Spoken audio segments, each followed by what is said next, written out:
this is what we'll be making today. We're going to be making a fairy door on the outside of a flower pot. I think it's ridiculously cute, and after I made it, I keep staring at it because it's so adorable. This is all made with Dollar Tree products, except for just the driftwood, I think. Everything else was Dollar Tree. Oh, I loved doing this. It is just so cute. So if you want to learn how to make this, stay tuned. Also, I want to thank those of you who have been liking my videos, for commenting. If you're new here, please introduce yourself. If you're old here, please introduce yourself.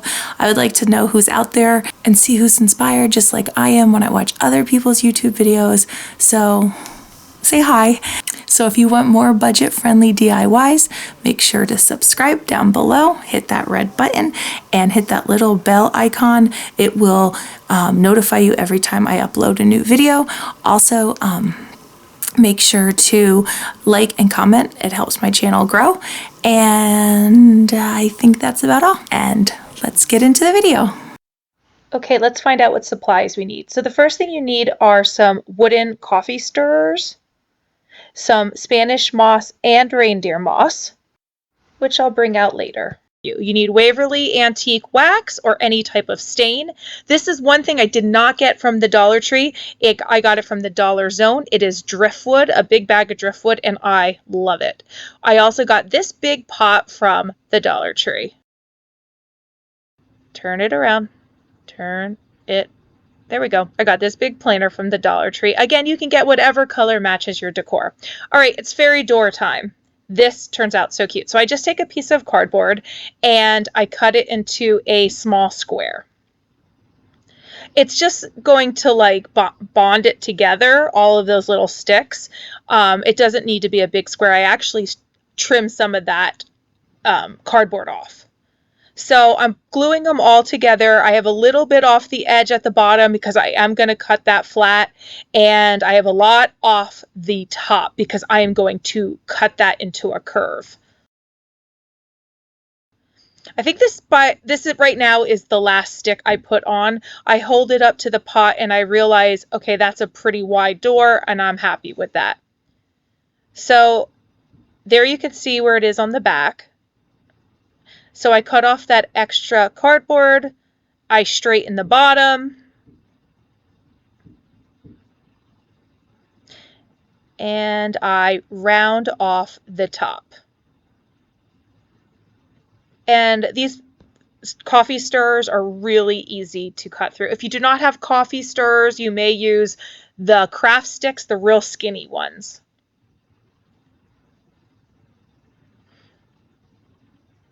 Okay, so I like the way that looks. All right, now I'm taking my Waverly antique wax and I am staining the door.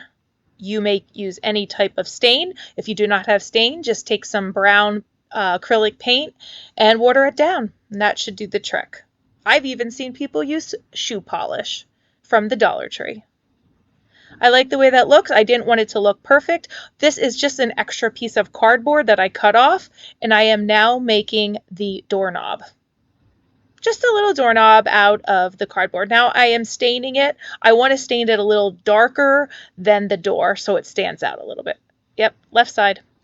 I'm trying to decide which side I want it on. Okay, there we go. Put a dollop of hot glue and that holds it fine. Okay. Looks good. Okay, so now I get out my driftwood and I'm trying to find something where it will like fit sort of on the bottom. Don't use something like that because it's curved, it doesn't fit in. That one fit in perfectly. There's almost like a divot or something that it's just kind of fitting in. I am squaring off the bottom of the door so that it kind of fits in a little better. It wasn't so straight. Just kind of staining that a little bit so it doesn't stand out. I like the way it fits in there. It has almost like a little crease for it. I am hot gluing it, and now I'm putting the door in. Okay, so I realize I need some E6000 in clear. I always think that's always helpful, and I'm putting it like shoving it in those little areas. Okay, build up time. Let's build up our planter to make it into a fairy home. All right, so now I'm trying to find a way to glue that on. I feel like I need something underneath it so that it can like grab, I have more surface to glue, if that makes any sense. I'm realizing that is not working though. So I'm like, okay, I'll leave that there. Okay, didn't even stick anyway, so don't worry about that. I'm trying to find a way to get more glue surface area, or surface area to glue, I should say. Okay, so I tried to glue it on. It just keeps falling off, even though I'm using a ton of hot glue. So I put a little piece of driftwood inside that kind of hole area, and that gives me more surface area. So that worked out great. Now I'm trying to see what I want on the sides and the top. I wanted it almost to be like an overhang of a door. So I found a piece that I like because, again, it has an indentation that the door will fit in. Do you see that little line? The door almost just fits right in there, so it worked out perfectly. I was just getting so lucky. All right, so I put in my E6000 and I will follow it up with hot glue. The E6000 will hold it permanently. The hot glue will hold it instantly. All right, let me just tell you, E6000, I know everybody loves this glue, but I have to tell you, the smell, I can't. That smell is horrendous. Oh yeah, look at my mess. All right, so that smell is horrendous. I must tell you, I really like the Fix-All glue from the Dollar Tree better. I went to go find it at the Dollar Tree and it was not there. So I was a little sad about it because I don't mind the smell of that as much, and I feel like it held just as good, if not better. So, and it's only $1. So that was great. Okay, so I'm putting some E6000 in that little divot. Oh.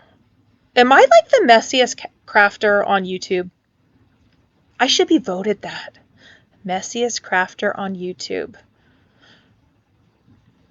There, okay, now I'm putting that on.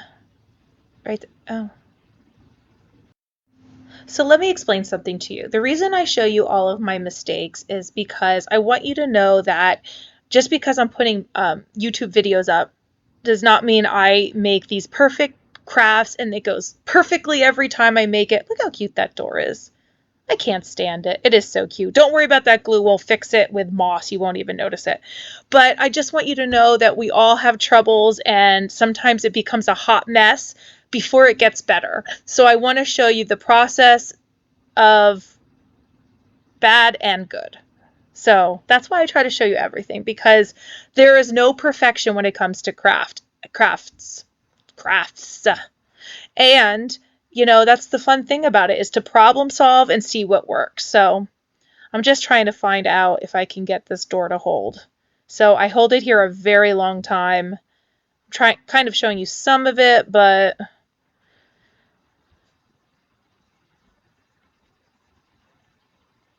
putting more glue. I have so much glue on this door, it's ridiculous.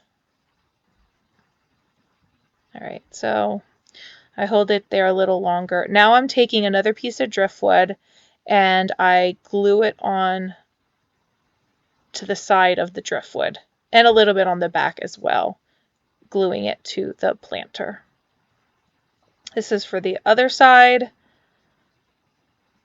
So I'm building up all the driftwood on the bottom. These extra little sticks will be a window for the side. I only have one window that I make. So I glue a bunch of pieces together on a tiny square of cardboard again, and I'm cutting the top into a rounded form, just like I did the door. So this is just a smaller version. Cut the bottom straight. Looks like the door, just smaller. Now I'm staining it. I wish I would have made the window bigger, because once I put the driftwood on it, it kind of disappears a little bit. So the top goes on as a little awning on the top, and it looks cute. I put it on the left side, actually. I'm just kind of seeing where I want it. And then I put the bottom on, almost like a windowsill where you'd put flowers or something. And once I do that, my window becomes smaller and smaller, and it's harder to see. once I was finished with everything, I said to my daughter, "Oh, look how cute the window is." She's like, "Window? Where's a window?" So she didn't even see it. Once I put the flowers on, she didn't even notice it. So I wish I would have made that a little bigger, more noticeable. So I glue this onto the side. First my E6000 and then my hot glue.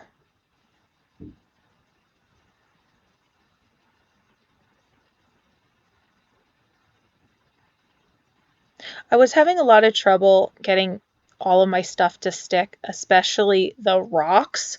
But I will tell you, after I put the moss on, for some reason, everything stuck so much better.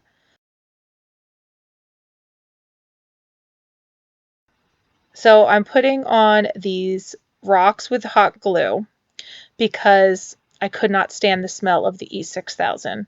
But watch this. They just start falling off. I'm building them up like two. All right, now I put two. Let's put one between them so like it will rest on the one below it. Look, now they just start falling off. I get very frustrated here. I'm like, this is not going to work.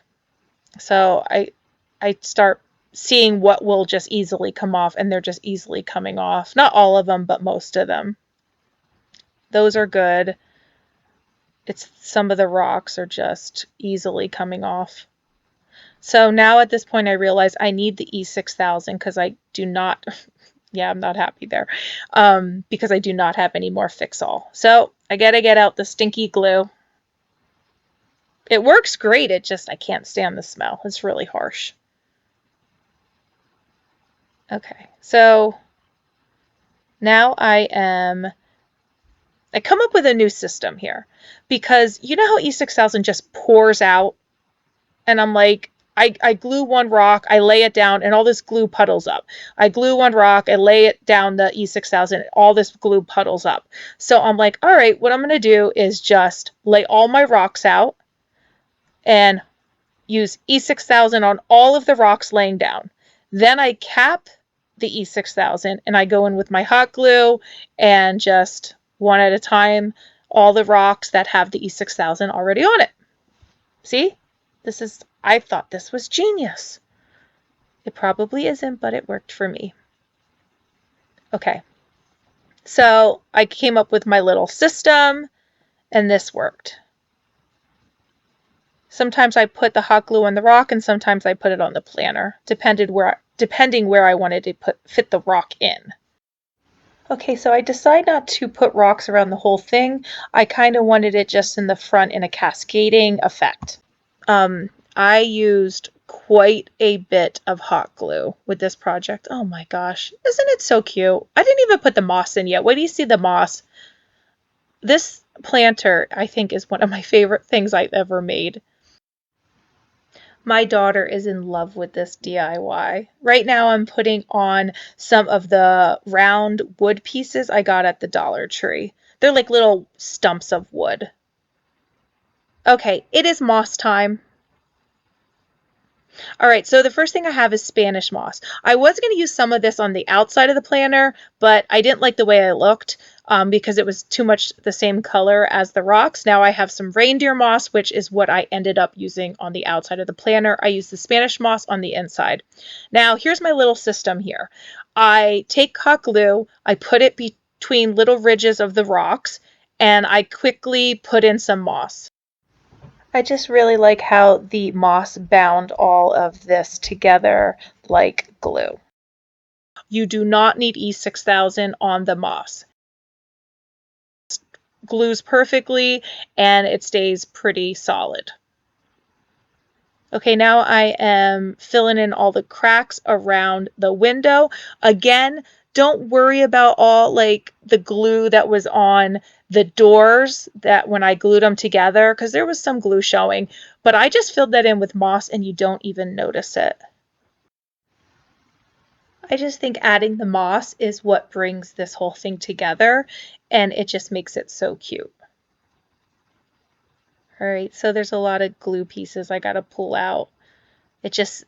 Hot glue just strings everywhere. There were strings everywhere all over this. All right, so now I'm just kind of picking off any extra glue. I'm seeing if there's any holes or crevices I missed. I'm going along the edges and making sure the moss is down. See right there, I see it kind of sticking up a little bit. It does, again, solidify over time, so it's okay. Look, oh my gosh. It is so cute. Do you see all those glue strings? Pretend you don't see them. So at this point, I take the, you know how the dollar, oh, no, I forget. No, we didn't do that yet. So this is, I found these little flowers in my stash. I do believe I got these at the Dollar Tree. They are just little, I don't know, kind of like baby's breath sort of flowers. I wanted something that looked to scale. I did try to put some lavender pieces on because I thought the purple would look so pretty with this, but it did not look to scale. I was cutting even just the tips of the lavender off and it just didn't look right. These are what I was talking about. So these are from the Dollar Tree. You got 3 in a set. This one has a mailbox with a little bird on top, a welcome sign, and a couple mushrooms. Oh my gosh, look how messy my hands are. I'm so embarrassed. Sorry, I apologize. So I take the mushrooms and I'm gluing that to the side. I'll tell you right now, that is the one that does not stick. I have to go in later. So this is the welcome sign. I'm putting it right on top of the wood stump that I got from the Dollar Tree, those little wood pieces, and that stuck perfectly. Now I take the mailbox and I glue it on top of the other wood stump, and that fits perfectly. Just make sure you push the flowers back so that you're sticking it to the actual wood. Now, the mushrooms on the left side, they keep coming off. So I just put a ton more glue on it and I add some E6000 and some hot glue. And I put this on and I take one of my Waverly paint jars and I hold it up next to that just to give it some pressure and to hold it in place while it sits. Okay, craft tip. Use Vaseline on the tip of stronger glue after use. This will ensure easy opening the next time you use it. Perfect. It is flower time. So I took some Spanish moss and some flower foam, put that at the bottom. Take any flowers you have that you would like. I used some Dollar Tree grasses along with some Dollar Tree flowers, and I put it up top as if this is at the base of their fairy or gnome home. This is so cute. I'm just fixing the flowers how I like it. Again, use whatever you have. Okay, it's reveal time. This is my finished product. I love it so much. I find it ridiculously cute. I find it magical and extremely whimsical. My family loves it. My daughter loves it. Anyone that sees it loves it. It is so cute. It really is. I need to take some of that glue off. Sorry. It looks a little messy. But overall, it is the cutest project. If you do not have a dollar zone and you cannot get that driftwood, go outside, get some branches. You can use some of the wood from the Dollar Tree. It is just, oh my gosh, find a way. It's so cute. Just remember to like and share if you know anyone that would want to make something like this. Share this video with them. Don't forget to subscribe. I will be making at least 2 videos a week, if not more, in the summer. And thanks for everything. And as always, thanks for watching. Bye.